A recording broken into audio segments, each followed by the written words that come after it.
بسم الله الرحمن الرحيم. احنا قناة خوخة وتفاحة. انا خوخة اللي بعمل كل التفريزات. تعالي بقى اما اقولك على حاجة تعملي تقشري ازاي البسلة دي. بسلة، تعالي شوف البسلة، هي لسه اول طلوعها، بس ده مطلوب مني. احنا لسه ما بنخزنش دلوقتي، لسه التخزين عليه شوية. تعالي بقى اما اخليكي تقشري دهمت في ثانية. ازاي يا خوخة؟ البسله اهي، لها دي اللي بتتقطع منها، ودي تيجي من الجهه اللي هي بتتقطع منها دي وتشدها. شوفي في ثانيه، شوفي استنى، بتتفتح في ثانيه. استني اوريكي كمان واحده. الجهه اللي بتتقطع منها اهي، شوفي شوف ثانيه اهي. لو معاكي 5 كيلو مش هياخدوا منك اي حاجه. في ثانيه، ولا تحطهم هنا ولا هنا، اهي في ثانيه.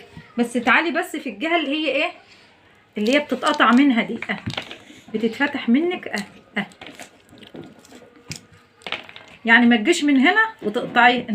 انت لو جبتها من هنا وقطعتها كده بتفضلي تلفي فيها كده، ما تتقطعش زي ما انت بتعملها كده.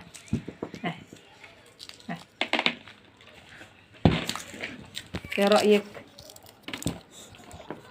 هنعملها لكم قدامكم عشان برضو ما تقولوش ان احنا ايه بنقول كلام. اهي شوف ده اللي بيتقطع من اهي في ثانيه. نعمل لكم الكميه ونرجع لكم تاني.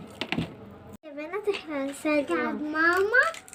تعملوا معايا ايه؟ بسل. هتاكلوها؟ لا. ايه يا قطه، ما تاكليش يا قطه.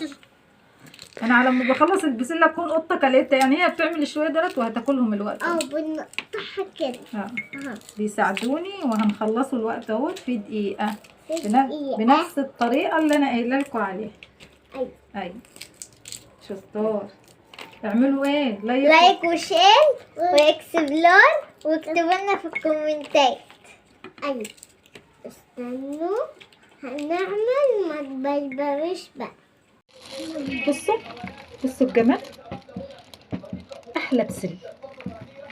انا عملت ال2 كيلو دول ما خدوش منه ربع ساعه، دولت 2 كيلو. احنا دلوقتي هنعبيها عشان ايه؟ عشان نفرزها. هي نحطها في كيس كده وهي ناشفه كده وجميله اهي. اعمليها بقى زي ما انت عايزه تعمليها نص كيلو، اعمليها حسب اكلتك انت. عايزه تحطي عليها بقى جزر، حطي برضو عليها جزر. شوفي ده الهوا منها كده، تفضلي تعملي كده عشان الهوا يتحش منها كده اهي وتربطي اهو كده تمام كده. ما تاخدش بقى معاكي ايه مكان في الفريزر، ما تاخدش معاكي حاجه جميله وزي العسل. لو عجبك الفيديو اعملي لي لايك واشتركي في القناه عشان اجيب لك كمان. هنعمل حاجات كتير جدا يعني، خليكي معايا وهنعمل احلى حاجه.